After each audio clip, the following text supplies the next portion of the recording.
Hello, and welcome to this week's episode of Myths and Stories. Tonight, we're going to be continuing our series on the history and stories around the Awoken people and Mara and Aldrin and everyone in between. And say when we last left off, I believe that was Palingenesis 1 from the book Mara Senna. We had just watched the group of Awoken that had decided to leave the Soul System with Mara and Aldrin to go back, or decided to leave the Distributary, to go back to the Soul System to try to help the people there and repay this cosmic debt that they had to their parent system. There was a group of Awoken that lived in the Distributary that did not agree with that stance and tried to force them to stay by trying to shoot them down. In which Mara responded by just pumping all the rockets to the red line and shooting through the portal as fast as they could, and that's where we left off. That's right. So yeah, that's where we left off last time. Tonight we're gonna pick up pretty much in the same spot, Palingenesis 2 from the Mara Senna book, and then we're gonna be hopping around a little bit. We've mostly been sticking with Mara Senna up till this point, but now we have things kind of happening all over the place as the timeline continues. So, if not this episode, definitely the next few. We're going to be pulling from multiple sources, but for this, we're finishing off with the Mara Senna. Because a lot of this section of the story is being told through different grimoire cards or different gun or armor lore pieces, right? Yeah, there's definitely lots of information that we're pulling from other places once the Awoken re-enter the Soul System and kind of get established.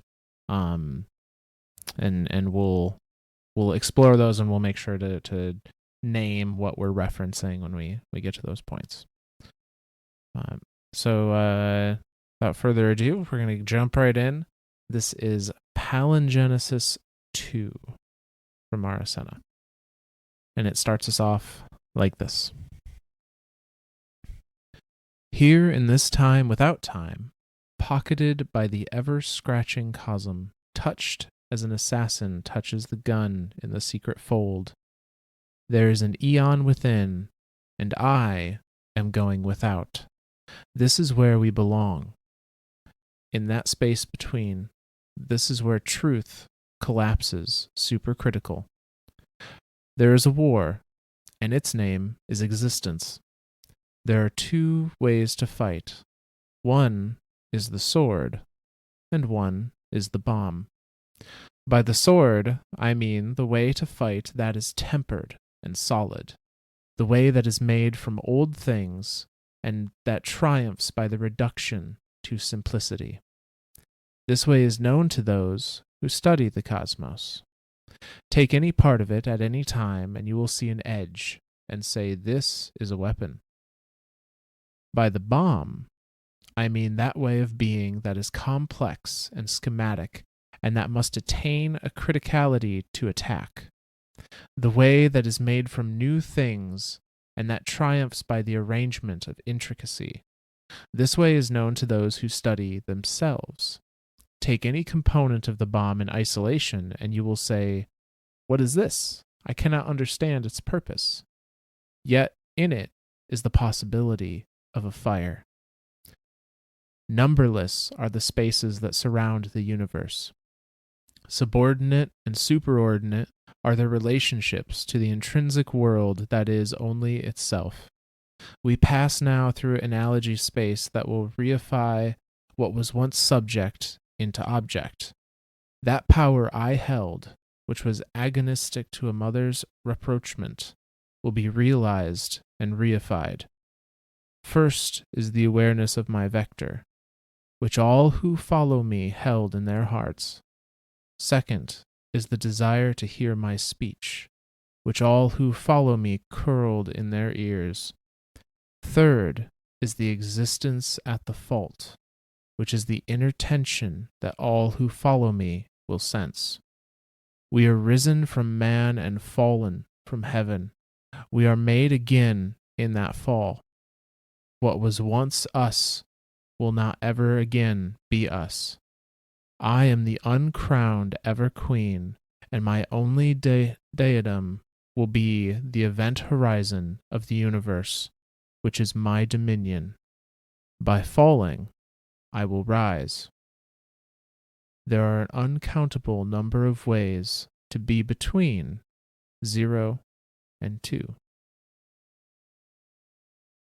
And that's the end of that one. So this one's very metaphorical, but there's a few things that we can kind of pick out of this. The first is the whole sword and the bomb, right? The sword, obviously she's talking about sword. Like I to me this is like Mara like talking in her own head. Yeah. And she talks about the sword, talking about the sword logic, and she even says, reduction to simplicity. And we talked about that in the Books of Sorrow. Like that's all sword logic. So she is having never, I think at least up to my knowledge, up to this point, never even heard of what a hive is or the Books of Sorrow or any of that.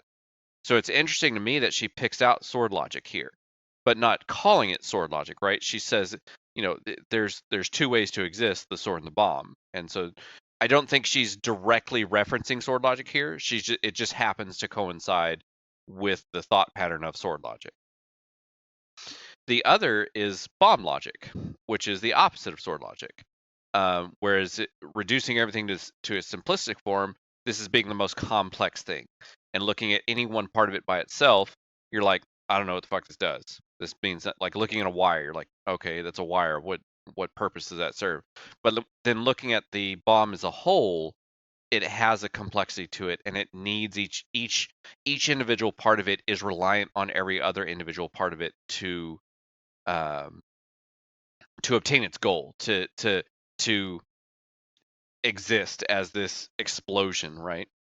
And then the next like several paragraphs here, basically the rest of this entry, it's again, it's very what's that word? I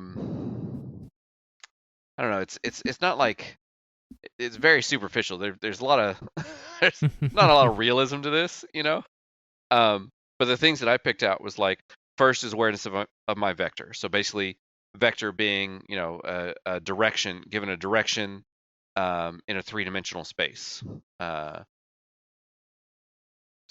Typically, planes will use vectors when they're determining where they're gonna what path they're gonna fly. So it gives you not only a direction but also a speed. That's another part of the calculation for vector.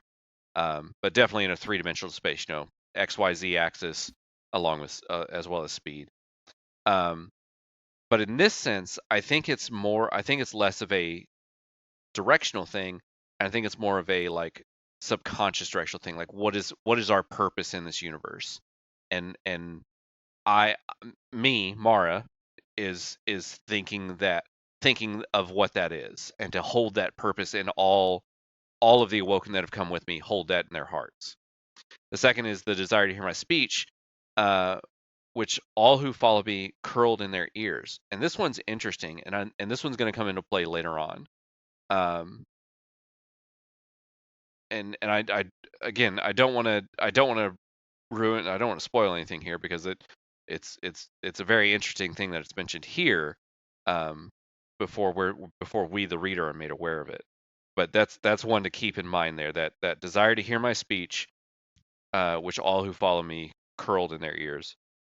And then the third is the existence at the fault, which is the inner tension that all who follow me still sense.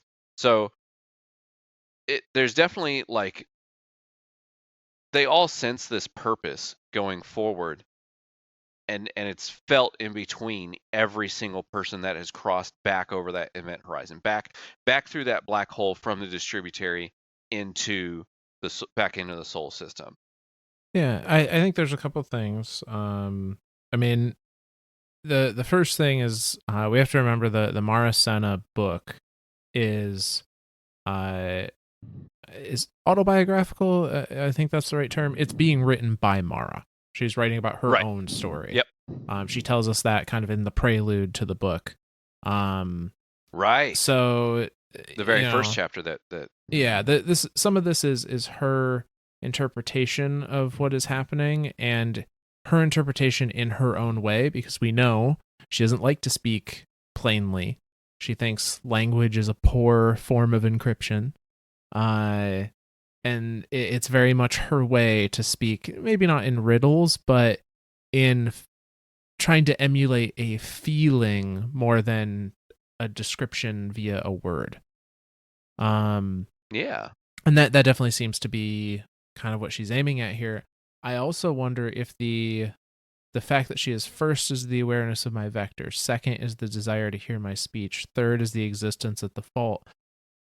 That is very similar to me, to kind of how it was described as the rules of the Awoken Society were established coming into the distributary. Oh. And I wonder if this is Mara maybe not remaking the Awoken in the same way that she did when they entered the distributary for the first time, but she's setting the parameters that their beings will follow when they come out the other side into the soul system. Interesting. I never thought of it from that point of view, but I like that. I really like that idea. I like that idea that because because it's almost like passing through the event horizon is allowing her to create the parameters, whatever parameters she wants to set. Mm-hmm. And in this sense, she's creating those 3 parameters. That's an interesting. Oh, I like that. Okay. Yeah, she's not rewriting their existence. They're not becoming a new thing like they were going the other direction, but she may still be able to exert some control over what they end up as on the other Absolutely. side to some degree. And I think if I'm looking at these cards right, we might actually be able to explore that tonight. That those some of these parameters. Yeah.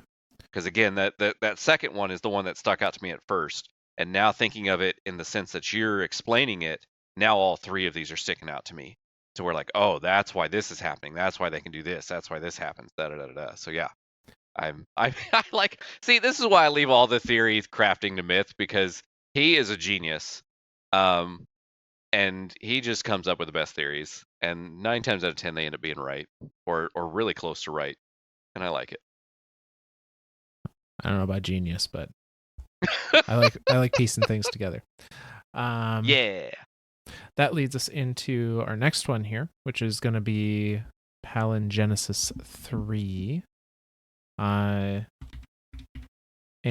that one is going to go like this. The first hulk they colonized was a 1-kilometer habitat tender, reactors still burning, gravity still steady at 3/4 of Earth's. Driven by an AI long ago reduced to basic subroutines, the tender had completed its final mission to wrangle an Oort cloud comet down into the asteroid belt. When no orders came for the comet's disposition, it had set about gardening. The comet's surface was domed and soiled, and tethered mirrors kept taut by photon pressure focused starlight into a silvery radiance, which fed the oxygen forest well enough. It would have been a marvel of greenery and ancient ice, but the surface had caught fire recently. Oxygen-fueled flame killed nearly everything except insects and rats. But Mara judged it would be a good fixer-upper. The rats, the first intelligent life they had met since their return, and the insects edible. The hulls had not survived the unpocketing as well as their passengers. Those were the ships they flew over on. The micro-singularity wormhole, propped open by a precipitous spike of dark energy, pulled alloy and ceramic armor like taffy. Missiles mauled 5 of the hulls. Worst of all, the passage through the nightmare Lehman between worlds had devastated onboard AI and logic systems. It was time to abandon their cocoons. Aldrin's survey located a reef of derelict spacecraft, apparently convoyed together for mutual aid in the asteroid belt. The Jensum scribes who had joined Mara on her journey were even now giddily cataloging cultural markers and ancient records. "We'll salvage the hulls," Mara told Sjur Eido. "Pull out the raw materials and the systems we can still use, and bring the biosystems of these hulks back online. Once we have reliable gravity, we can start having babies." "We'll need weapons," Sjur said cheerfully. "We don't have enough spare chemistry for fire teams right now, and the Maltech we brought with us would blow right through the hull. Also, line-throwing tools and devices for launching satellites off the surface of asteroids, hulks, etc. You know what I'm thinking?" "I cannot say I can imagine," Mara said sarcastically. She imagined the sight of Sjur Eido stringing her woman-tall bow and passed the thought away like a card trick. Dwelling on such pleasantries would not do. "Will it involve archery?" "Big old compound bows, with all sorts of tactical knickknacks." Sjur paced in delighted thought. "I'll be the first woman in the universe to place a comsat in heliocentric orbit with a longbow." "You're absurd," Mara said, and at Sjur's uninhibited grin of delight at the thought of exploring and rebuilding this entire reef with her, even at the terrible flinch-thrill idea of sending Sjur into violence and danger, Mara felt a tinge of worrisome warmth and gladness. "So," Sjur said, lunging into that moment of weakness to get what she wanted, "when will you tell everyone what's happened to Earth?" At first, they had thought Earth a ruined world, but there were signs otherwise. At least it had not turned into a machine-gnawed corpse like Mercury. "When Aldrin's back from deploying his drones," she narrowed her eyes. "Sure. Can you hear what I'm thinking?" "What, as in telepathy?" The Queen's bodyguard closed her eyes. "Everyone's been feeling spooky, but I'm not sure it extends to transmitting..." "Mara! Good grief." That's the end of that one. Assuming, or seeming to imply that Sjur can maybe read her thoughts, or is pretending to and finding something Naughty a little bits. uncouth. Uncouth. Yes, that's the technical word we'll use for that. Naughty time is what I'm calling it. But not yet. We have to explain first. So they've arrived. You know, they popped through the other side of the wormhole that led to the distributary. It seems like they have survived. The ships have not, though. I do like that. Like they describe the hulls like it's just pulled anything that basically wasn't awoken into all sorts of scrappy bits and just pulled it apart like taffy, like it was nothing. And so it like their first thought is, well, we can't, like, these hulls aren't going to do. And then of course the missiles that damaged some of the hulls, I mean, they talked about that, like even Aldrin mentioned that, like, hey, some of the hulls are going to get damaged. Some of them did get damaged. We see here that they in fact did get damaged from the missile barrage. And so like they're obviously they're looking for somewhere to set down. And it's interesting too, because we have a location here, the asteroid belt. And of course they brought some of the Jensen scribes with them, and they're all you know, oh look, all sorts of fancy shit to catalog and ancient ruins and stuff to mess with. But their first whole thing is we got to find some place to set down and live, basically. Yeah. And so they find all this stuff. I do like that they mentioned that the AI and logic systems have just been completely wrecked because an AI or any type of logic system passing through a black hole can't figure it out, and so I mean, Well, and the rules that dictated those logic systems in the distributary oh are shit. probably different rules of physics than what they're experiencing now in the Sol system. I didn't even think of it from that point of view, but yeah, absolutely. None of these AIs know what to do with this new set of rules of gravity and stuff. Yeah, I like that. I like that. But But yeah, so they have this deal, or they have this little rock that had caught fire, but there's rats and insects and stuff that they're eating. They're eating the bugs. Which now I never went through SEER training, SEER training when I was in the military, but that's like survival something something something ranger, all this other stuff. Yeah, there's a lot of nutrition to be had in bugs, but I'm telling you right now, I am not eating a space cockroach. You cannot pay me enough to eat a space cockroach. So good on the Awoken people. apparently they were living on them for a little while. At least that's what it sounds like. Yeah.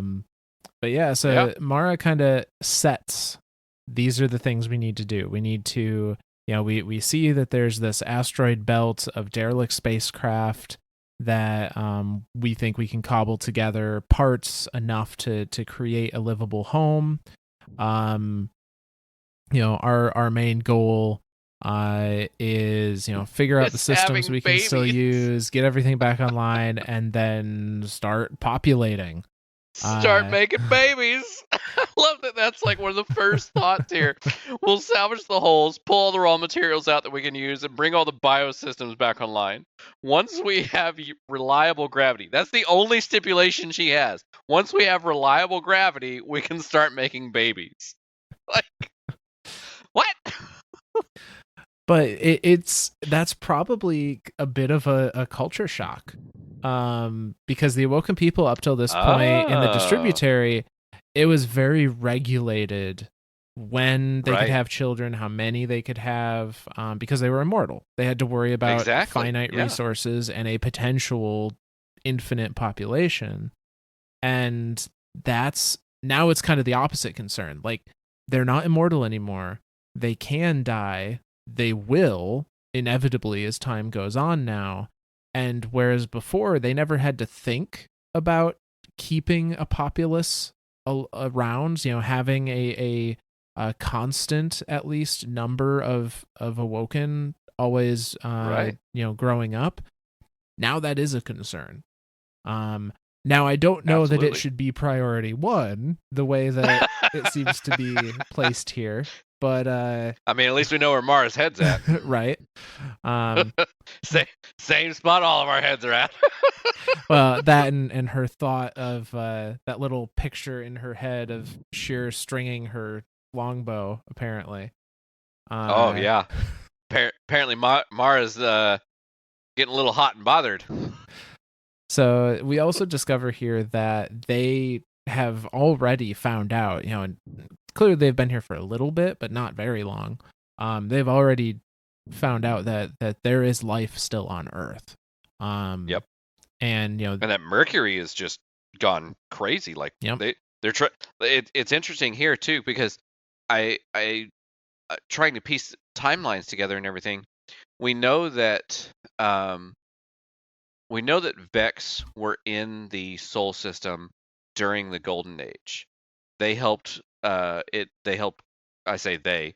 The Vex were studied at the Ishtar Collective on Venus, and the Vex were used by Clovis Bray on Europa to create exos. But it doesn't seem like everyone had knowledge or access to the knowledge of Vex. So for them to mention that Mercury is this machine-gnawed corpse, it's almost like they don't even know that the Vex are there. So that to me was interesting, that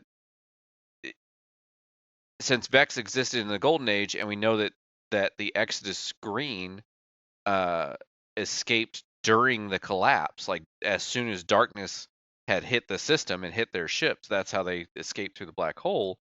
That they had no knowledge of the machine Mercury. Well, we do know that Mercury was, at least outwardly, still terraformed all the way back when Saint 14 was first trying to guard colonies there.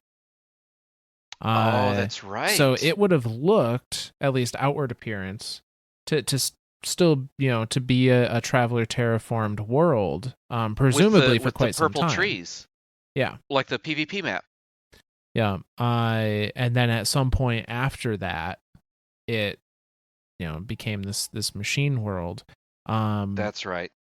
I completely forgot about that. And I don't know how how Saint 14 visiting Mercury, in those first instances, timeline wise, lines up with the Awoken coming forth into the absolutely. the Sol system again. Like we have no timeline right now. Like the Awoken know, like we know that 12.1 billion years have passed in the distributary, but the Awoken don't know how much time has passed on this side, right? On the Sol side.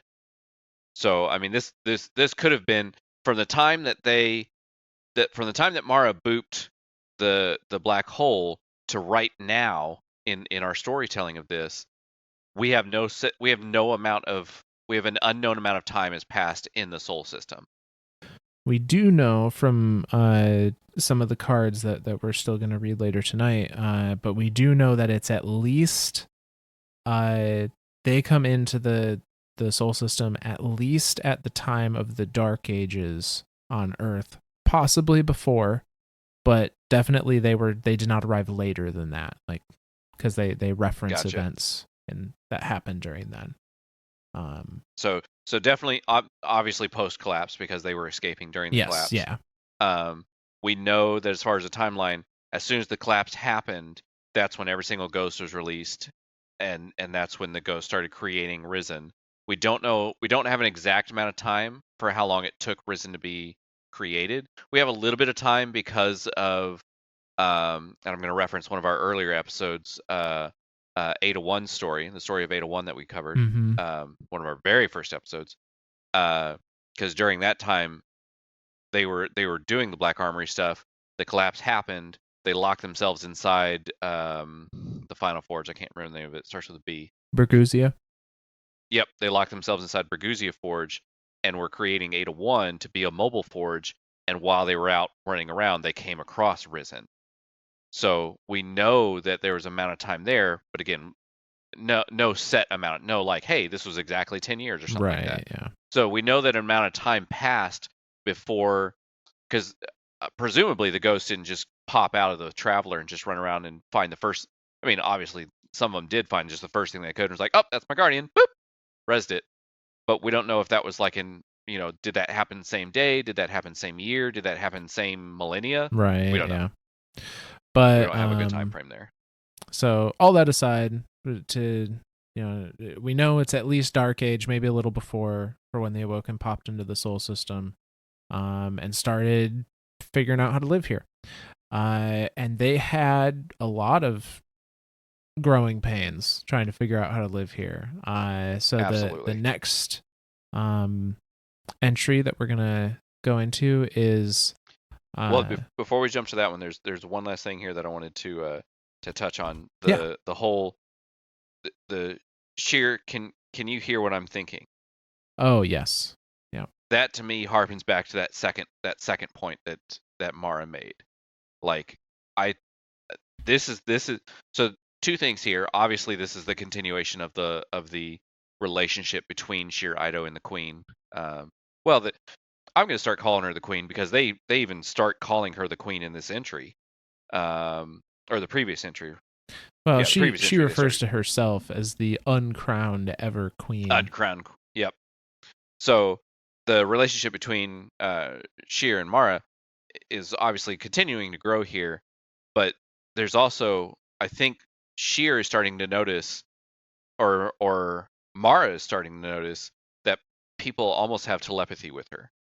And I'm curious if that is, and again, that final line, the Mara, good grief, like we don't know if that's Sjur playing with Mara, like just haha, gotcha, or if she really can hear what she's thinking. And that, like what you were saying, if that second law there was created by Mara going forward back into the soul system, then there is absolutely telepathy happening between all the awoken people on this side of the distributary inside the soul system. Yeah. And we explore that a little further even. Well, shit. So our next entry here is going to be Revanche 1, which is also the Marasena book. And I meant to ask, are there I think I asked last time too, the definition of paligenesis, was that like a traveling? I do know we looked it up last time, but let's see. See, I'm gonna make you do your homework again. This is what I get for leaving him on his own, people. Palingenesis is the exact reproduction of ancestral characteristics. Oh. So that would... So like a return to the... It's a concept of rebirth or recreation. So recreating the people as they transition into the soul system, maybe. Yeah. I like that. Yeah. No, so the next one then is going to be Revanche 1, and Revanche, in this case, means a policy aimed at achieving the return of a nation's lost territory. So, holy crap, that's a mouthful. So it is the idea the Awoken are coming into the soul system. They are there to reclaim their home, their previous home, sure. which they had lost to this cosmic war that they, fled somewhat unintentionally. All under the guise of Mara being the one person from the Exodus Green long ago that voted to go back to humanity, to return. Yep. She kept that idea this whole time. Return home. Fight the fight. So yeah, this one goes like this. Aldrin returned to the Reef during the long, unquiet night, when the awoken people huddled in their beds and hammocks, gathered in ice caves and half-lit habitat cylinders, haunted by visions and portents. Faces appeared to them in the sublimating swirl of cometary ice. Images and portraits became impossible to distinguish from their real counterparts.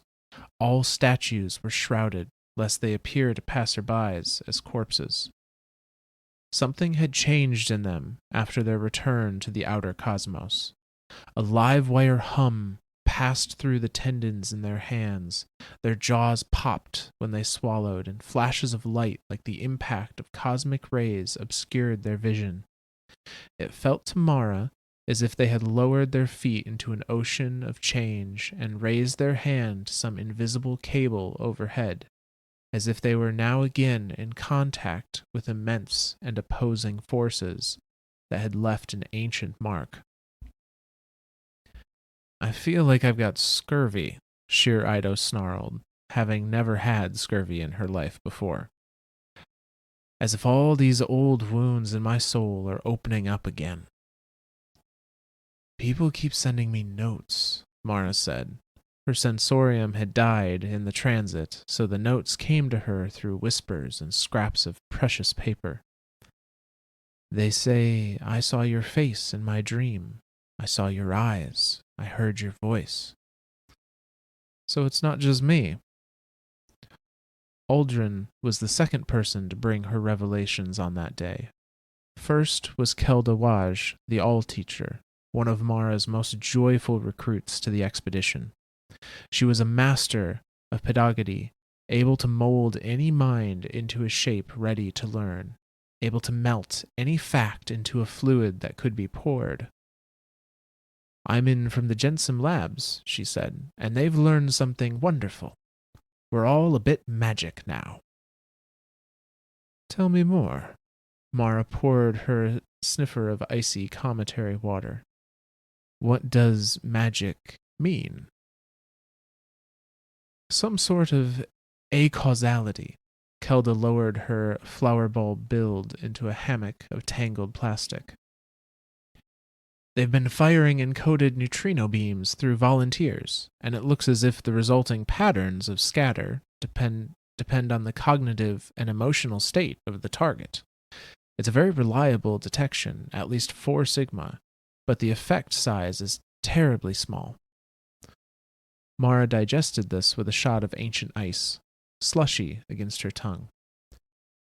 Acausality. You mean that whatever's happening, whatever influence we have on, say, neutrino beams, it's not accounted for by physics?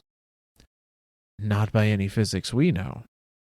At face, it seems to violate some conservation laws, which would make Emmy Noether's head spin.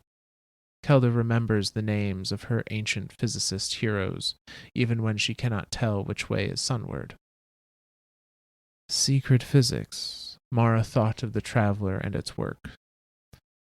We've all felt it, haven't we? We know we're, trapped in the clinch between light and dark, she wondered, without quite so much portent. We're in contact with certain numinous elements. Kelda held out her cup for more water. The question is, Your Majesty. Don't call me that. We're operating on a direct democracy here. Kelda rolled her eyes. The question is, do we continue to think of this as science? Do we teach it as physics? Causal closure says that everything that happens in a material system has a material cause. However, if symbolic structures in the mind are triggering material effect, shouldn't we call that what it is? Death had no dominion, Mara whispered. Pardon? We're in death's dominion now. We're all dying again. We were immortal in the distributary, weren't we? Some part of us was attuned to the universe. And now that we're no longer receiving the distributary's signal, we're attuned to something new. That was when the hatch slammed open and Aldrin stumbled in, grinning ferociously, clutching a scummy fistful of cytogel to a slash across his neck. Aliens, he rasped. I found aliens, and one of them tried to cut my throat. And that's where that chapter ends. These entries are getting great. So, like, again, more of kind of telling like what's happening to them since coming to the reef, since getting more established. Whatever this new physics is, she calls it acausal. Can we call it paracausal? I mean, assume so. Are we under the assumption that's the same thing, or I think so, because even Mara mentions she thinks of the Traveler when she thinks of this causality, this physics, this magic. Yeah, and so here's the other fun thing about this discussion. Acausality is a real term. It exists. Right. It exists at least in reference to theoretical physics. Right. Spontaneous combustion. That's the best explanation I've got for that. Paracausality did not exist before Destiny came out. That is 100% a word so made we're just up making by Bungie. shit up now. So the definitions for it actually come from like Bungie's grimoires. Get the fuck out of here. Which is kind of cool, honestly. But that is pretty cool. But yeah, so essentially they're making up rules and words and shit. Essentially they're the same thing, but Bungie liked paracausality as a term more, and now it literally they made a word into existence. They willed a word into existence. So there you go. I still like the idea that acausality is something like spontaneous combustion, like that thing sitting in front of me with no type of interaction, whatever. Like friction didn't rub against it to cause it to heat up, to then spark, and then poof, flame started. It just like went from 0 to 1,000 instantaneously and exploded.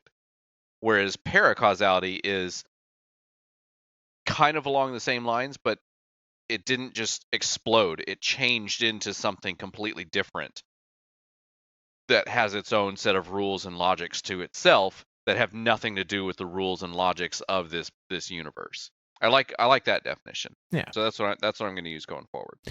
So, but they, the Awoken have discovered that they're all inherently a certain level of acausal. They all inherently can change the molecules that pass through their body to some slight degree based on their emotional state and their their mental mood.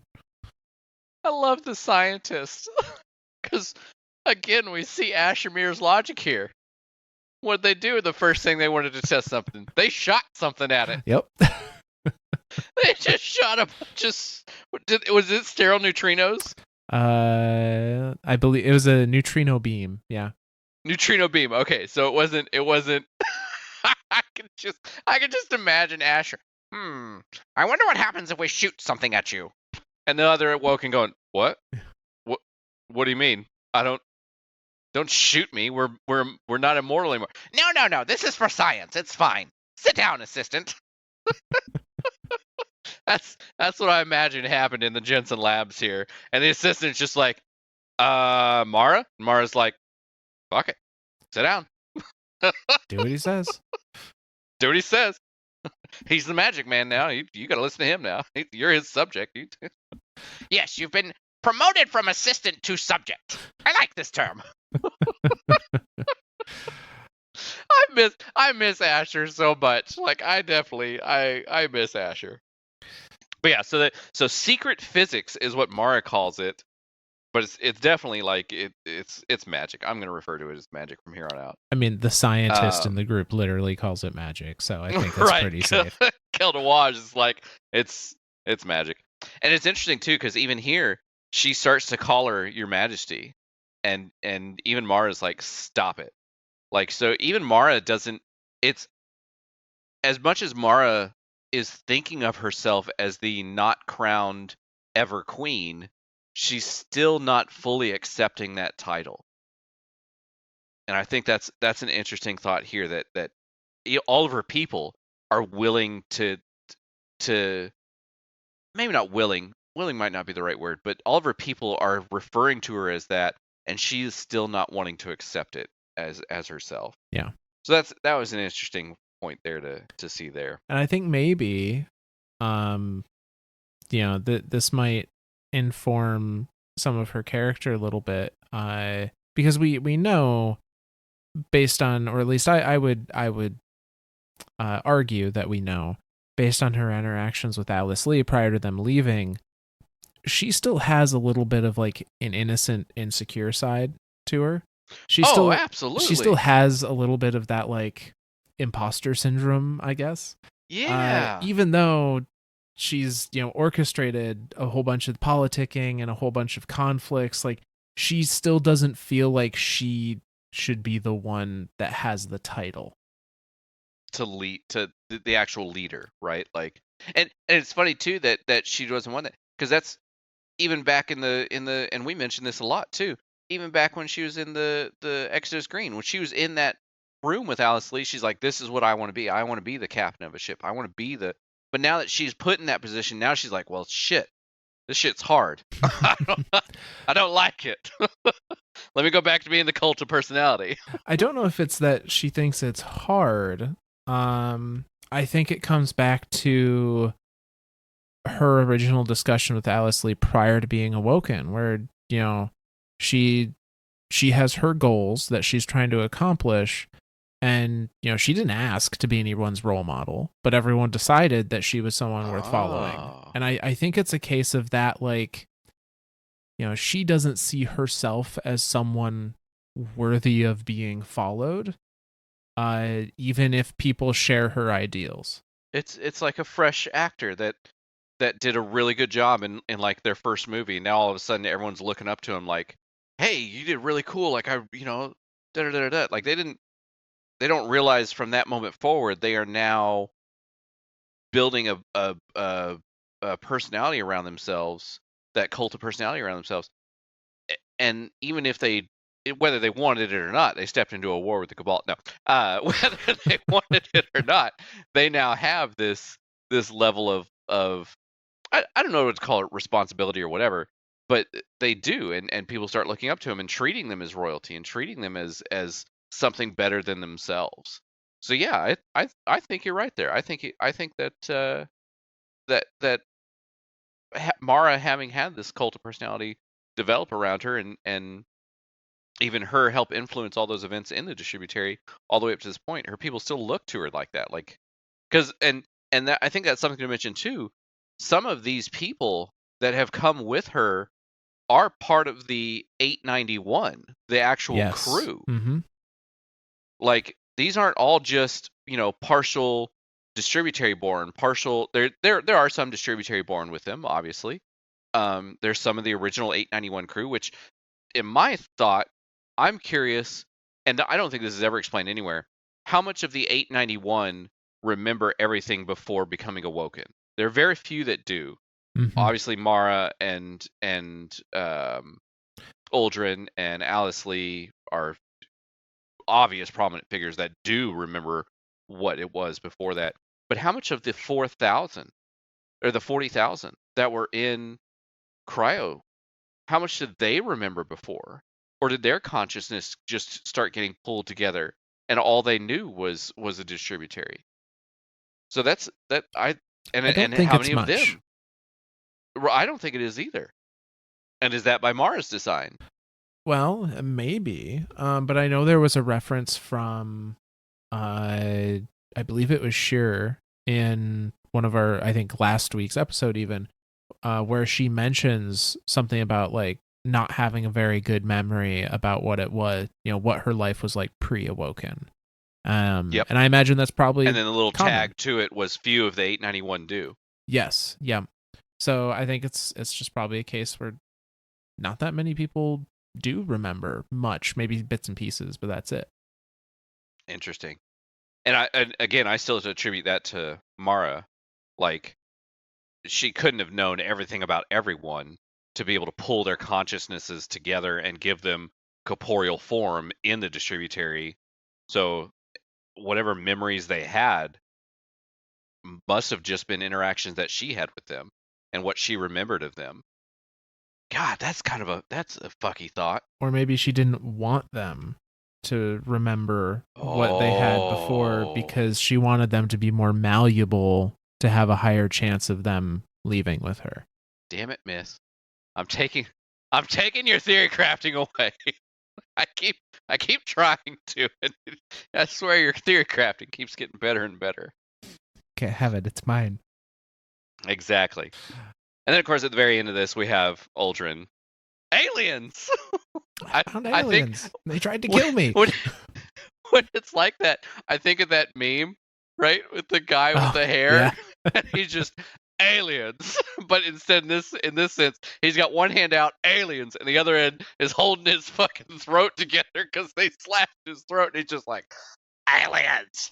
From Aldrin's perspective, he's probably really excited to be the first one to confirm alien life and to be the first one to survive it, because that's his thing. That was the other thing I was going to mention. Like, he survived it. So this is still Uldren testing himself, seeing how he gets stronger by what he survives. And for him to have survived an alien race trying to slit his throat, he's got to be feeling pretty good right now. But to everyone else in the room, he looks like the aliens. So we've discovered magic and aliens. They've been back maybe a month, and they've discovered magic and aliens. It's not all bad. It's something. But with this information now, they have to make some decisions. And that gets us into Revanche 2, which is the next chapter, but it's a different book. So Revanche 1 was the very end of Maracena. Revanche 2 now is the technically beginning chapter of the Awoken of the Reef. but it is a direct continuation. And it goes like this. Mara calls a caucus of elected representatives in the sacred fire, one of the largest hulks in the reef of derelicts. The fire was built to support habitat construction on 4 Vesta, where Mara hopes to one day anchor the entire flotilla and set down roots. But the hopeful, fearful faces before her make Mara afraid that it'll never happen. What if everyone runs off at the first hint of home, coming so far across worlds and eons to see Earth again? How can she ask them to hold back now? We've found humanity, she tells them. We've found our ancestors. The cheer of triumph and wonder thrills her to the marrow. Most of the Awoken are distributary born, raised on myths of humanity and the traveler. She has just opened the pages of their storybooks and conjured them to life. What remains of the human species lives in a single settlement. She nods to Aldrin, who snaps his fingers for footage. His ship's holographic perspective plunges through fluffy strata of clouds and mist out into the clear air. A lucid vista, a perfect instant. The white mountains, the city, and the enormous shattered sphere that hangs above it. Freeze, Aldrin commands. That is the traveler. As the crowd murmurs and thrills, Mara feels herself brittle. She doesn't like that thread of reverence. She doesn't like the traveler looming there, almost but not quite completely dormant, like a dying heart ripped from its body and thrown into warm water. It ebbs and flutters if you look at it with the right sensors.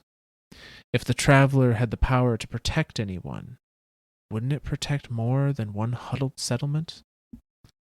Esilia, daughter of Celia, leaps up from the crowd, too small to make it on her own, but buoyed up by enthusiastic neighbors. "What are we waiting for?" she calls. "That's everything we came to find. They need us, and that's where we belong." Aldrin and Mara trade glances. Aldrin snaps his finger, and the recording resumes. Something moves in the treetops. The canopy roils and parts. A red-brown aircraft shaped like a fat, wingless, furiously angry dragonfly bursts from cover and climbs to intercept. Aldrin's head-cued camera tracks the target, and Mara imagines his narrow grin as he waits for the other guy to make a move. The dragonfly ship drops a brace of little needles, and they erupt into dirty orange flame and come arrowing after Aldrin. Everyone in the caucus gets an earful of his grunts as he whips through a high G turn and climbs away. "Those are fallen," Aldrin says. "They're a species of interstellar scavengers and subsistence pirates. They've been here for a long time, and they've sacked most of the large settlements that survived the original fall of humanity. There may be more fallen than there are humans left on Earth." He lifts his chin to bear the pale scar across his throat. "I landed and went looking for prisoners. I was ready when he pulled 2 knives on me, but it turns out he had an extra set of arms." Nervous laughter. "Worse," Mara adds, beckoning for panes of deep space passive sensor data. "They're all over the solar system. We've detected flotillas of their interstellar ships around Jupiter and Venus. They don't go near Mars, but only because it's under occupation by another alien species. Mercury is, well, you can see for yourself." Gasps of horror at the clockwork cinder, all that remains of the legendary garden world. "We believe this may be the work of the Vex, a machine species listed in Shipspire's threat index." Esilia, famed historian, puts voice to the plea in the crowd. "So they need our help, don't they? We have to go to them. Our ships, our technology. We could all make the difference." No. Mara collapses the projected images before her hands. She stayed up late wrestling with this dilemma, which kept her from wrestling with Sjur. It was a choice she had to make alone. We can't reveal our existence, lest the fallen track us down. We need more information. Our focus must remain on securing this derelict reef, bootstrapping industry and a population, and scouting out the solar system. Mara, with all due respect, all my genuine gratitude for bringing us here, Acelia sighs. Who died and made you queen? Mara says nothing, but she thinks. Everyone, Acelia. All of us died and made me queen. That's the end of that one.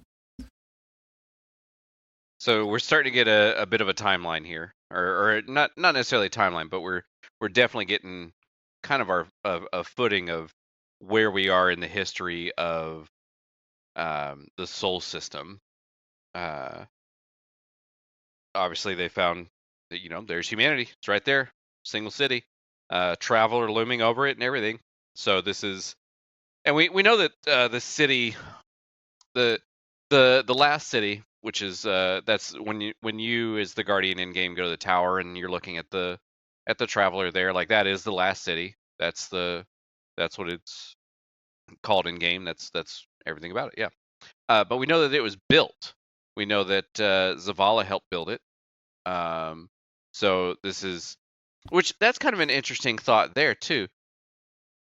Zavala's awoken, but he helped build the last city. There might be some retconning we might need to fix here. Yeah, and even further, they talk about warlords, which, not to say that warlords couldn't have existed when the last city was around, but I think that most of the warlords were wiped out by the time the city age started. So what this might be though, is they refer to it. Let's see. Do they ever call it a city or do they call it a settlement?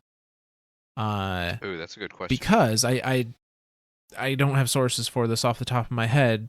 Other than I guess I'm pretty sure it shows some of this in the Zavala cinematic about Zavala's origins. Right. I'm fairly certain that what became the city that Zavala built started as just a bunch of shacks. Started as like that's where people congregated to was under the Traveler because it was the only place they could think to go to have some amount of safety. So that might be what they're seeing is this like makeshift, refugee town that eventually becomes the city. That might be what they're looking at right now. Okay, because Zavala helped build the walls, right? Not necessarily the city. Okay, that's starting to come together now. Yep, and the fact that he even talks about there's the fallen ship that's so we have a name for this alien that slit his throat, the Fallen. Because it even talks about it just lifting up out of the trees and like nothing's there to kind of like shoot it down or anything like that. So I think you're right. I think that the city or settlement, whatever they're describing it as here in this video feed that Ultron has, it's not the last. It is the last city, but it's like the very, very beginnings of the last city. It's like what you're describing it as, a bunch of little hobbled together huts, and everyone kind of gathered together to just for mutual protection from anything else that's outside the city, and possibly even protection from warlords, right? Like, yeah, we know that the Iron Lords, were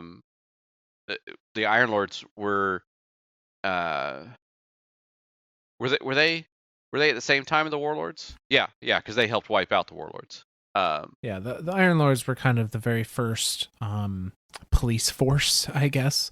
They would patrol Guardians. Yeah, and we saw some of this even in the most recent lore books and cinematic from Saladin in the previous season. Yeah. The Iron Lords would have areas that they would patrol and try and keep the peace or keep order.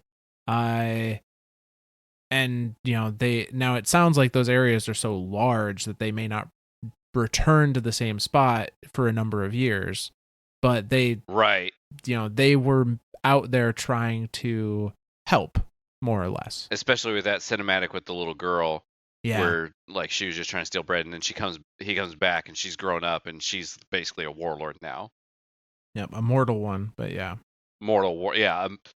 So not necessarily a warlord, just kind of a dick. Yeah. But yeah, so we've got this this congregation of people. Yep. And they talk about like, this is the city, there are these people here, and then they show this is the traveler.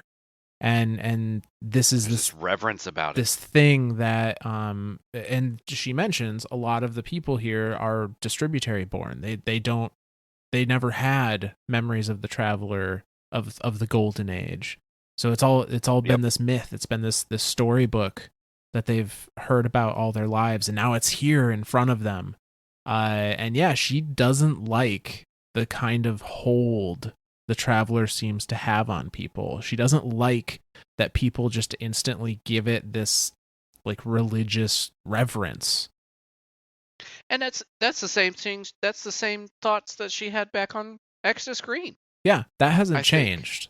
I think Mara, to really dumb it down at this point, she is pro Earth, pro humanity. I don't want to say anti-traveler, but she believes that humanity should be beyond the dependency of the traveler. Sure. That's probably the better wording of it rather than traveler war, but traveler dependency, absolutely. I think she's like, yeah, screw that big ball. Why are we thinking this thing is a god? It's just a machine. Right. Like, and she's saying, like, if it had the power to protect anyone, why didn't it do more than this one little huddled settlement underneath it? And I think that sentence there is more telling than anything else, that this is just a hobbled set of huts that are just hobbled underneath it, trying to survive. Yeah. Like, this is definitely post-collapse. I mean, way beyond the collapse. The traveler is dormant. At least I think that the traveler is dormant here in this instance, and that people are just gathering underneath it because they don't, like what you're saying, they don't know what else to do, right, other than start gathering together and praying they can make it through the night. Yeah. So yeah. And we all, now it's also kind of a rude awakening for the Awoken that came here, that humanity is not the majority population in this solar system anymore. The Fallen may outnumber them on their own, and now there's also the Cabal, which they refer to the aliens on Mars, and there's the Vex, which they, as we had talked about before, even the ship Spire, even Exodus Green, knew that they were a threat already. Like, that was a threat that existed in the Golden Age. I did like that. So they do know that the Vex were a threat, but they didn't know the extent of the threat until now, coming back and seeing what has happened to Mercury. So they have all of these insurmountable challenges that they were not prepared to be facing. And there's at least one member of the Awoken, and it seems to be something that is felt by others, that's what we're here for. We're here to go help them. We're here to help them survive these invading species. Like, this is the fight. Let's go do it. Oh, because that brings up an interesting thought. They think that that's the fight that they escaped because they're all distributary born, or a majority of them are distributary born. None of them ever saw the darkness. Yeah. Right. Interesting. I never thought of it like that either. Man, Mitt, you are on top of it tonight. Well, whether or not they think that's the fight, they still see, like, that's their purpose of being here, is to go help humanity. So let's go do it. Yeah. And Mara has had the same thought. She has struggled with the do we just go all in and send help right away, or she kind of comes to the decision that we're not going to be helping anybody if we are so gung-ho that we end up losing ourselves in the process. We need to get established. Sure. We need to get stable and make sure that we can take care of ourselves before we start trying to take care of other people. It's funny about that thought. That's the thought of a leader. We're starting to see the leadership of Mara take over. The actual queen portion of her kind of start forming now. And that's echoed at the very end with one of the people that wants to leave going, well, who died and made you queen, Mara? And Mara doesn't say anything, but in her head, she's like, everyone's lives are in my hands. Like you all either you are all going to die. And by following me, you've kind of established me as the leader here. So the other little interesting bit is that if there was any doubt prior to this of the nature of the relationship between Sjur Eido and Marasov, it is pretty well established at this point. Where's the line? I gotta find it. She stayed up late wrestling with this dilemma, which kept her from wrestling with Sjur. Like, come on, hot. It was pretty black and white. No, so that brings us then to the Revanche 3, which is still in this book, The Awoken of the Reef. And Mara's got dissenting opinions on her hands now. She's got a group that is saying, we want to go help the humans. We're here. We found them. Let's go. And then there's her and those that are following her and making the decision of like, we need to get stable before we do anything else. And this conflict it eats away at her. And we see that in this next one, which goes like this. It's bad, Sjur Eido says, confirming what Mara already knows, but nonetheless performing the valuable service of mopping away all the blood and tears and allowing Mara to glimpse the actual shape of the wound that divides her people. Not a literal wound, though she is right now tending to Aldrin's scar, tweezing tiny fragments of fallen metal out for analysis. But the rift in her reef, the schism now re-schismatic, as if the quake that split the distributary Awoken from Mara's people is now firing off aftershocks. She should have known this would happen. She shouldn't have told them so much about Earth. How bad? She asks. Sjur pokes Aldrin in the hard gut, where a passing line of molten metal left a red burn. He's under anesthesia, but he snarls at her anyway. As of the last caucus, I'd say 30% of the expedition wants to head for Earth. If you ask the 891, though there aren't 891 of them anymore, it's more like 80%. Mara swears and pulls a bloody line of solidified slag from her brother. Unacceptable. We can't lose their skills. Or their genes. The Awoken have yet to adapt to the attrition of this harsh, spaceborne world, and tentative mothers are still in the early stages of designing their babes. It's vital to maintain a diverse gene pool, and the fallen will vector them back to us. I know, Sjur says heavily. That's when I'm going to die. The most horrible thing about the words is that they slap down on Mara's consciousness like face-up cards, like truth revealed. Unacceptable, she barks, and then both she and Sjur begin laughing. And then at last, Mara shakes her head and growls. You can't know that, Sjur. No one can know that. I do. I don't know how, but I do.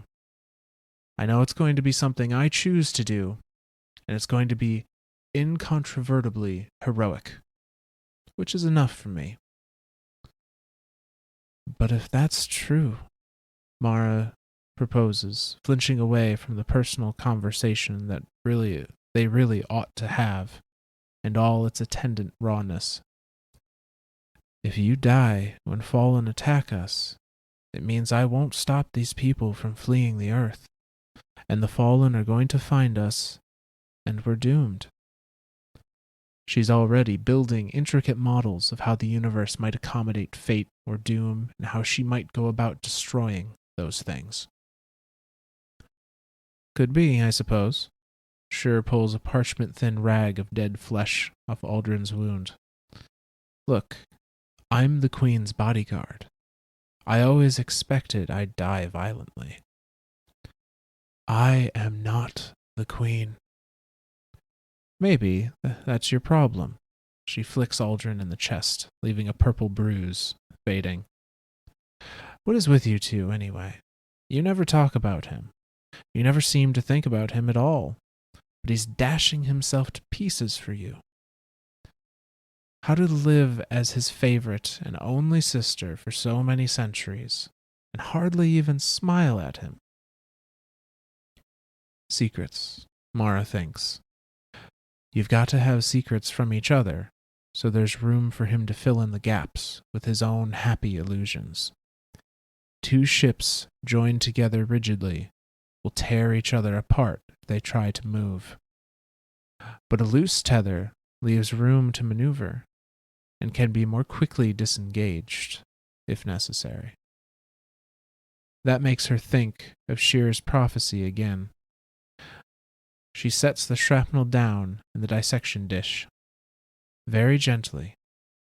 You won't die. I won't allow it. That's the end of that chapter. So this one is very telling of a lot of things. Primarily the schism that's starting to form between the I I don't want to call them Reefborn yet, but I'm going to start calling them Reefborn because that's definitely what they're starting to become. They even mention that the mothers are still trying to figure out their babies, right? Like they're still trying to figure out how to have babies because it's this is a whole new set of physics to some of these people that they've never had to experience or even understand before, and a whole new set of laws governing everything that is just completely foreign to a lot of these people. And so there's that divide, right? Like it's like that. It's funny because it's like even Mara mentions it here. It's that divide redivided, the aftershock. The first divide being the Awoken in the Distributary, and now the Reefborn Awoken, and now we're here at the Reef. Well, it's not called the Reef yet, but we're here in the asteroid belt. These flotilla of ships that are kind of strung together very loosely. Uh, there's a split going through the people, and it sounds like it's not a one-sided split. It's not even it's not a even split. It's a very one-sided split that a lot of them are like, let's go. We need to help. Almost looking at Mara like, you told us this is why we're coming back, to help these people. So let's go help these people. But Mara still has that leadership in her, that we need to establish ourselves. We can't just run in balls first, gung ho, shoot first, ask questions later, and she doesn't say it out loud, but look at Aldrin. She's pulling shrapnel and shit from Aldrin. This poor guy's half dead. And like that's just a scouting party. If they go in full force, more than likely they're possibly gonna get wiped out. And so Mara's trying to show their people like, look, we need to slow down. We need to establish this. And of course, she even says like if they do split off on their own and try to help, the Fallen are just going to drive them right back to us, and then the Fallen will know exactly where we are. And now we're in a bigger world of shit. So yeah. And pair that with Sjur's prophecy, her prophecy of her own death being at the hands of Fallen that are invading the Reef. That just kind of confirms Mara's worst fears of, well, if your vision, however you got it, is true, then that means the fallen do find us, and that means that we're doomed. Yeah. And that was something I wanted to ask too. Do we have any, like, I knew about this prophecy that she has about the vision of her own death. Where did this come from? Is this the only mention of it other than later on? Like, As far as I know, um, I think it's probably. I don't think we have any direct explanation that we're offered. Um, is this a However, form of a causality? I think it's probably a little bit of the Awoken magic going on. I think it's also we find that Mara seems to have a little more of this Awoken magic than others Oh, in later absolutely. chapters, and Mara also has visions of her own demise. And maybe just by nature of being so close to Mara, or in consistent contact with her, it is also given Sjur a higher level of this a causality that has gifted her own visions. But so we have this this prophecy, and we also have Mara like denying it, saying, Yeah, I won't allow this. not This is not going to happen. unacceptable. And it's interesting too, because like when Sheer first mentions this, and she talks about it here, the line that she has is, look, I'm the queen's bodyguard. I always expected I'd die violently. And so I never fully understood if this was a full on prophecy from Sheer, or if this is just like, because she's the queen's bodyguard, it by nature of being a bodyguard, something bad is going to happen to her. So she's just kind of drawing her own conclusions. But it seems like it is an actual prophecy. Like she had some sort of vision or something that showed this to her. And now Mara's just straight up like, this isn't going to happen. I'm going to stop it from happening. She specifically mentions that when Mara says, and the fallen will vector them back to us, Sheer then specifically says, yes, they will, Yep. because that's when I'm going to die. So like I think it's very much a specific vision of, this is what's happening at my demise. Yep. So yeah. I also think it's interesting. She makes a comparison here with Aldrin. Sjur asks her, like, how do you keep your own brother at arm's length when he's, putting himself in mortal danger for you? So addicted to that what do we use what was the phrase we used last time? Addicted to her approval. Yeah. But she uses the analogy for Aldrin of, like, if two ships are connected by a rigid barrier, they'll tear each other apart. But if you keep a loose tether, one can maneuver without destroying the other.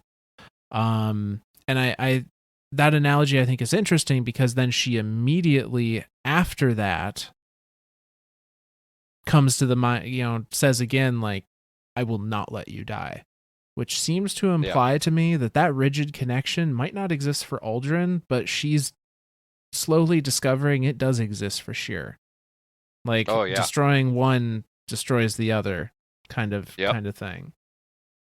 Well, and then the other line too that she adds as kind of like an afterthought, talking about the relationship with Uldren, and can be more quickly disengaged if necessary.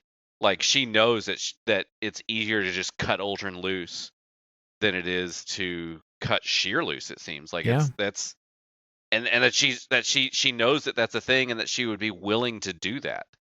Like, this person that is addicted to her approval, she's willing to just cut him off.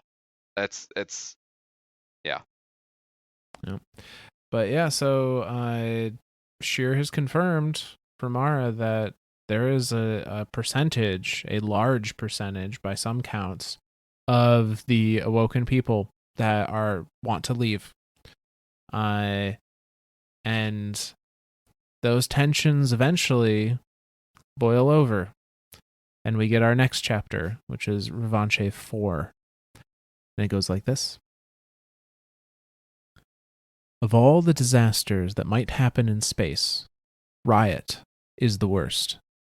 Breaches can be contained, fires can be starved, plague can be quarantined, radiation shielded, heat vented, but a riot has a will of its own. A chaotic ingenuity that corrodes any countermeasure. Mara crawls through compartments choked with vaporized coolant. She keeps low and clutches the breather to her face. All she can think of is Kelda Wadge's last message and the data attached. Mara, the paracausal effects are strongest around you. Whatever's happened to us, you are the locus. I cannot overstate how subtle and how important this discovery might be. Mara, when we use radioactive decay as a trigger for simulated bombs that could harm the Awoken, the trigger atoms are 1,000-fold less likely to decay near you. People are literally safer when you are around. She has to get into the riot. She has to protect her people. A horrible groan vibrates through the habitat structure, and then, with an apocalyptic shudder, something tears off the reef. A ship. A ship is leaving. Mara has failed.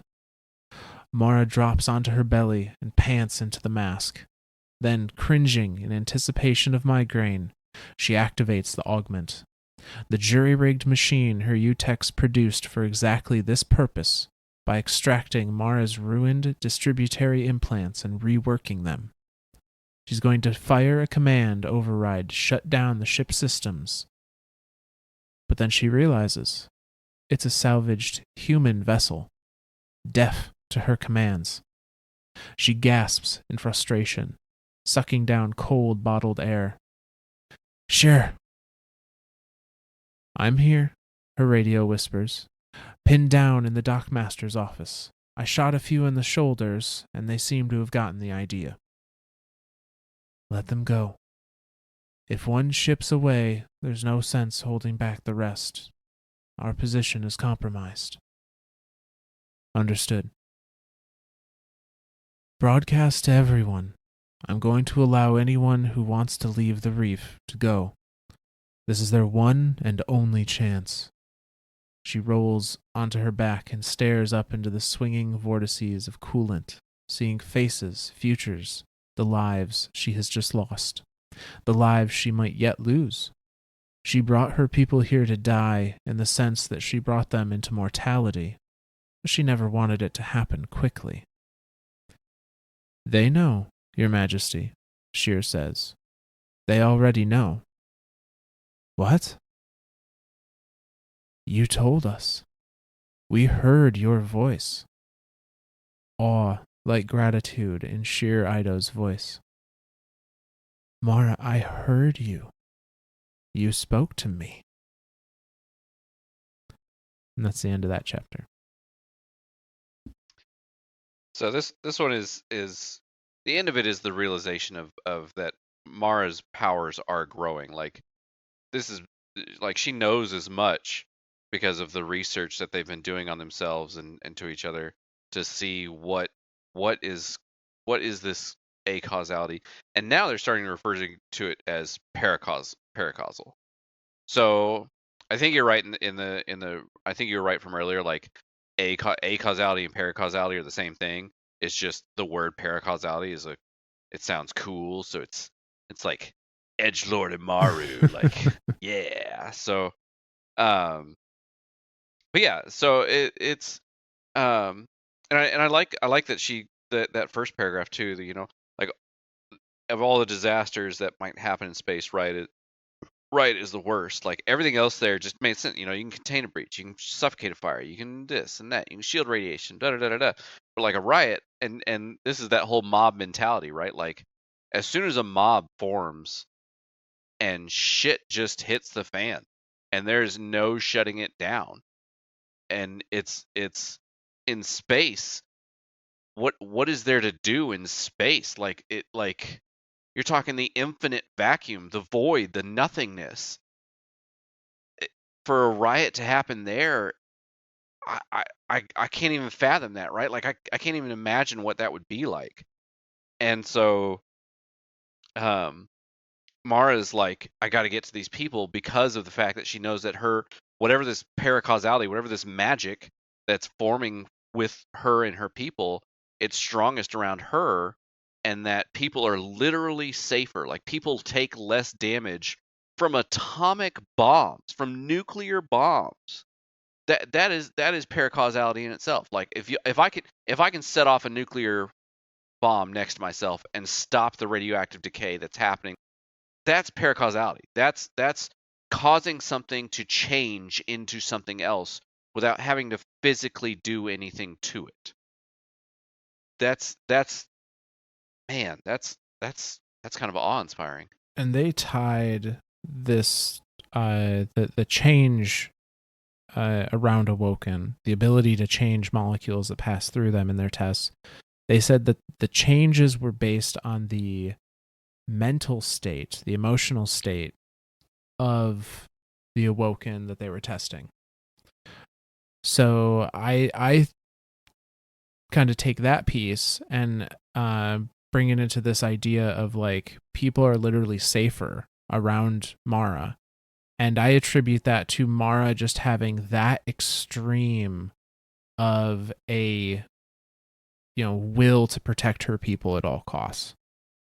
Like, she is literally willing their safety into existence. Right. The will given form. Oh, that's going to come into play later on. Oh, I know. Yes. Okay. So she's trying to get to these people. All of a sudden, boom, that shutter happens. This ship breaks off, and she's like, I'm going to shut it down with a thought, and realizes that it's a human vessel that was salvaged, and so it has no connection to her or her thoughts. Mm-hmm. And so she just says to Sjur, all right, let them go, man. I can't. If they're going to break off, they're going to break off. This schism has formed a fathom between people again. Like this is a, if they want to go, they're going to go. And so she says, I want to broadcast to everyone. I just, if this is your one chance, if you want to go, this is it. But after this point, if you want to, like, there is no splitting from here on out. Like, you're either part of the group that wants to go help Earth, or you're part of the Reef. And Sjur's like, yeah, we already know. So does literally every person that came with us. We can hear you.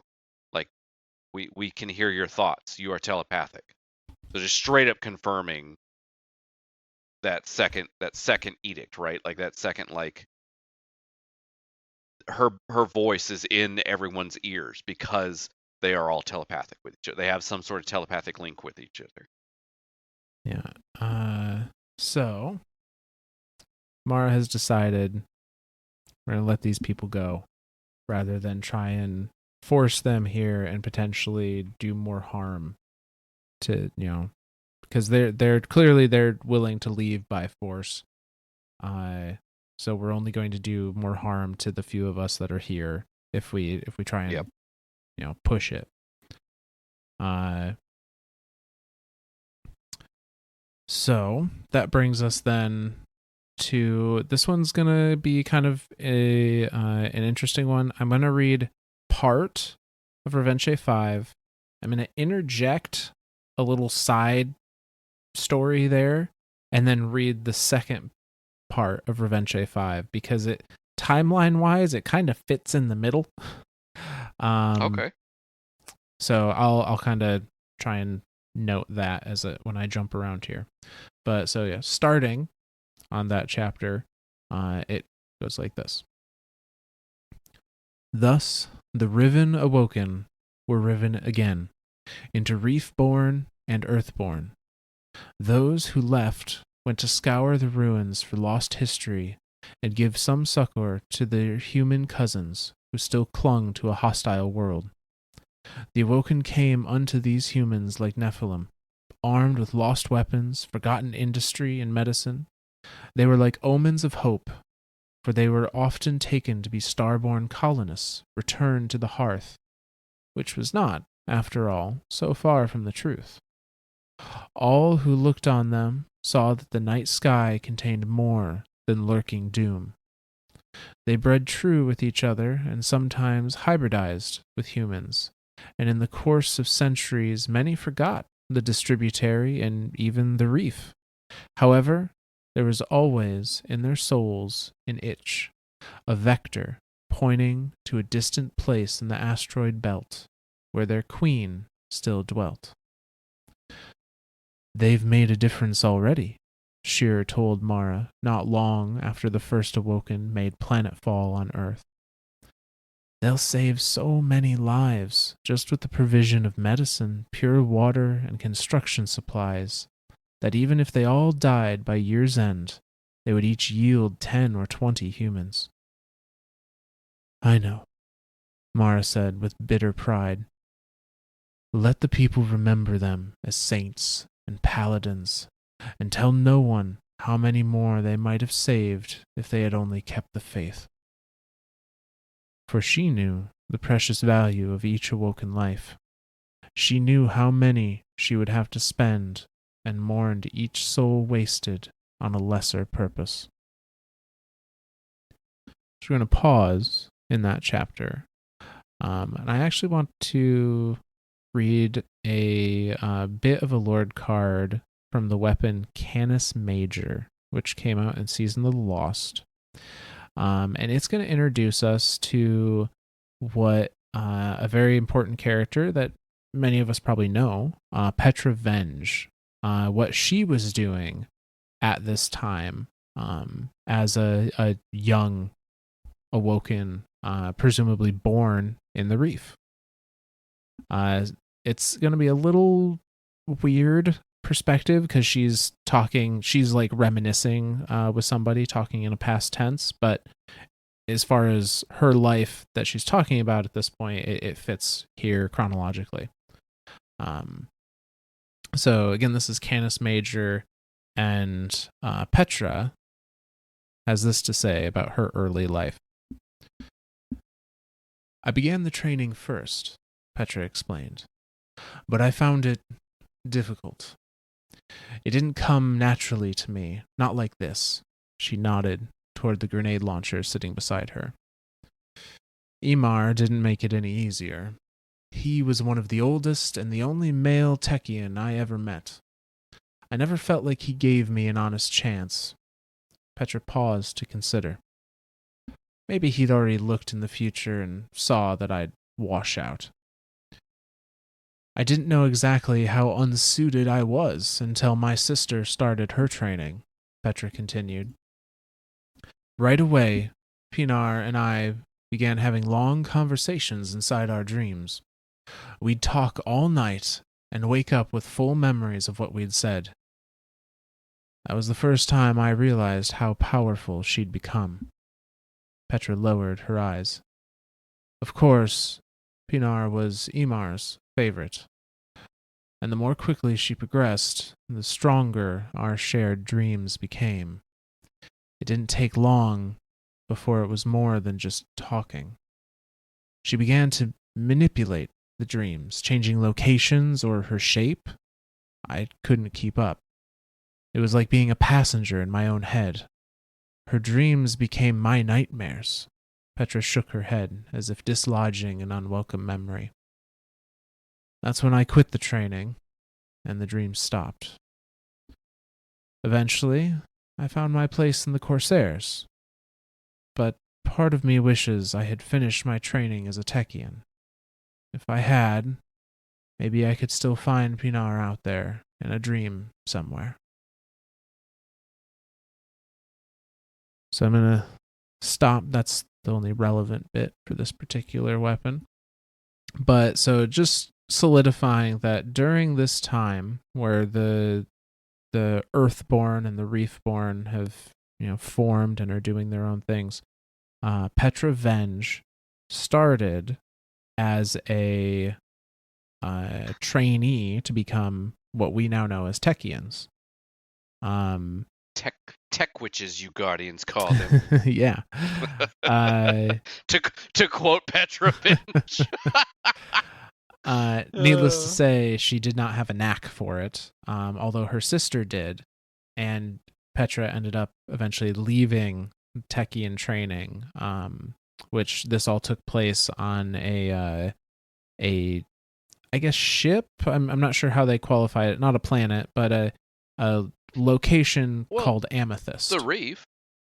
Right, but it was within the Reef. Oh, it was a place called gotcha. Amethyst, which was a part of the Reef, and I'm not really sure how they designate. Probably like one of the asteroids or one of the ships or something like that. Because the Reef, from my understanding, the Reef is literally just cobbled together pieces of rock, and it's literally in the asteroid belt. It's chunks of rock and chunks of comet and whatever got tied together. I mean, we didn't really touch on it a lot in one of the earlier entries we read tonight, but they talked about how like Petra was like using her bow to harpoon shit together and put shit into orbit with her bow, and Sjur's just like, yeah, I'm a badass. So yeah, I mean it's literally just hobbled together space junk, for lack of a better term. So yeah, I would think that the Amethyst would just be one bit of that space junk. Yeah. But so we have, the Reefborn are staying in the Reef. The Earthborn have left, and Sjur says even shortly after they've left that like they're helping, they're saving people. Each one awoken is yielding, 10 or 20 human lives that can continue simply because they were there.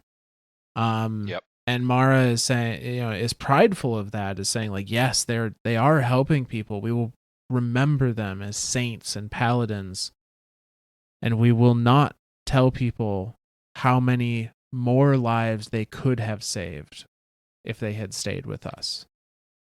That's the telling part there to me. That's like that's almost like the Alice Lee in her, right? Like that's like the every awoken life means that much more, infinitely more than as a whole, as a group of awoken, rather than the individual. Yes, the individual is powerful. The individual awoken is a very powerful being unto its own right. But as a whole, as a group, the awoken are an insanely, infinitely more powerful group because of things like this paracausality, right? Because of being able to stay near Mara, and literally Mara will them into continuing to exist and to stop them from dying, essentially. Like, yeah, that's and I wanted to mention this here, I think. Centuries. They bred true with each other and sometimes hybridized with humans, and in the course of centuries, many forgot the distributary and even the Reef. Yes. Well, I don't think that's happening. I don't think that's happening chronologically. Like I think that's I see what you're saying. It's this more like grand sweeping, and the Earthborn came down, and these are all the things that happened, but I don't think they're saying centuries passed and then the next events went on. I think that's just a like, gotcha. This is, generally speaking, these are the results of this division, because gotcha. When Sjur then says they're making a difference to Mara, it specifically says not long after the first Awoken made planetfall on Earth. So they're bringing us back to a chronological time. I see what you're saying.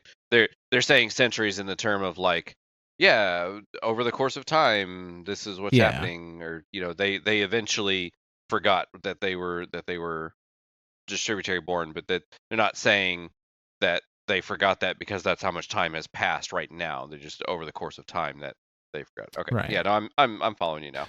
But it does say, even when they forgot the distributary and the Reef, they still had an itch, a vector, pointing to a distant place where their queen still dwelt.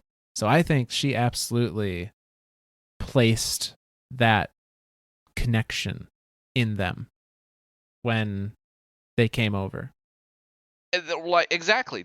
Back to those 3 edicts, right? Like a vector within each person, and that vector isn't necessarily towards Earth. That vector is towards Mara. Mm-hmm. And that's I think because it's back towards, like, here when they mention that vector being towards Mara, I think you're 100% right. I think she is setting the rules for their return. Like, she doesn't have a whole lot of control over it because it's back within a physical, it's back within the soul system, back within a already established universe that has physics and laws and all that jazz. But she has at least influence, and that little bit of influence has created that vector back to her, the telepathy. Like, that's, yeah. I'm agreeing with you 100% on this one. Yeah. She created that. That all came from Mara, in my opinion. In my opinion of your theory of the fact that happened. Yeah, follow that train of thought. Yeah, let's leave a little bit of a cliffhanger here. But yeah, so the only other thing that I wanted to touch on too is at the very beginning of this. Thus, the Riven Awoken were Riven again. So Riven meaning split or divide. Yep. So they are the twice Riven. The Reef-born Riven, and I guess even the Earth-born Riven are twice Riven, which will come into play next episode, I think. Yeah, absolutely. Yeah. Ha ha. So Foreshadowing. All right. Well, Myth, you got some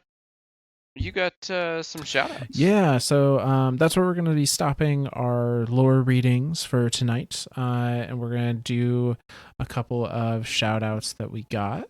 Some of these are recent, some of these are old, because I just recently learned that Audible has the ability to rate and leave comments. So we totally forgot we were on Audible. I don't even know all the places we show up anymore. We're everywhere. So to go, first, gonna do some shout outs from Twitter. Our first one comes from a PC gamer Twilight, who says, just started to listen to you guys' podcast over on Spotify. The whole story of Mara was so cool to listen to, and hear the whole Awoken story arc. So glad you're enjoying it. It's probably my favorite story to tell. My favorite story within the Destiny universe is that of the Awoken. It's because he's Awoken. That's all it is. I mean, yes, my character is Awoken in game, but yeah. Just wait till we get to the Exos. All 5 minutes of them and why we hate Clovis. It's fine. It's fine. There's a lot more than 5 minutes, but there's a lot of reasons to hate Clovis. So I'll give you that one. Our next one from Twitter comes from, I believe it's Kyo. Hopefully I have that right. Who says, Audible listener here. This is how I knew we were on Audible. Just finished the episode. Read it all myself some time ago, but as always, love to hear your guys' interpretations and thoughts. Keep the content coming. Loving it. Still going back over your old episodes too. So thank you for that. Yeah. We're coming up on our 1 year anniversary here soon. We got about a month, a little over a month before we get to our 1 year anniversary. Something like that. We're trucking along here. Yeah, absolutely. We definitely got plenty of content to go around and plenty of content to cover. So yeah. Stick with us. Woo! So speaking of Audible listeners, that got me to go look at Audible, which does in fact have the ability to rate and leave a comment on podcasts. So some of these are quite old, again, because I didn't know they existed till now, but I'm going to go through all of them. We've only got a couple here, and say one of them is from a DJS 1991. Says, love you guys, easy to listen to for Destiny lovers and lore lovers alike. Truly amazing. Thank you. I feel like that's more than I would expect, but it always feels good. I attribute the easy listening to Myth. He's got that smooth jazz voice, especially when he's doing these readings. man, it's just mwah, chef kiss. I'm glad you enjoy it because I hate the sound of my own voice recording. So Doesn't everyone though? Like yeah, everyone always like. I might be the only person that doesn't mind it, but a lot of people say the same thing. They hate the sound of their own recorded voice because it doesn't sound the same as it sounds in your head. no, it doesn't. And I mean, I guess I've gotten used to it at this point because I have to hear it over and over when I'm editing. But still, I don't know. Yeah. But yeah, so another one that comes to us from Audible, from a JYCEJ, Jice J. I don't know. I don't know how that's supposed to be pronounced. But says this podcast is wonderful for trying to make sense of all the lore that is kind of just thrown at you. Great for keeping up on the crazy, confusing lore. So thank you. It absolutely is. Yeah. It's the lore, and I think that's why Myth and I love this stuff so much. Is I like trying to look at it from a scientific point of view or like a timeline point of view. Like I try to make this thing to where it's I look at this as it's to where it's digestible to me, and so I know if I can make sense of it to myself, I feel like I can have an easier time of making it sense to somebody else. And if there's at least a couple thousand people willing to listen to me about it, cool. That's more than enough for me. That's Yeah, and I think that was one of our goals when we first kind of started doing this, mostly for ourselves at the time, as well as our immediate friends, and now, a broader audience, was to try and figure out and put in a more easy to understand way all of those lore cards and really cool stories that exist out there, and try and collect them all and make them kind of condense them into one place, one thing. yeah. And so I'm glad that it sounds like you at least feel like we've been doing that, so that's cool. And especially with like the guns and the armor and there's so many individual pieces of lore that are outside the lore entries. So if that's one thing that I've got to say about if you want to kind of dive down that lore master path, read all your entries, guys. Read all the guns that you get, read all the pieces of armor you get.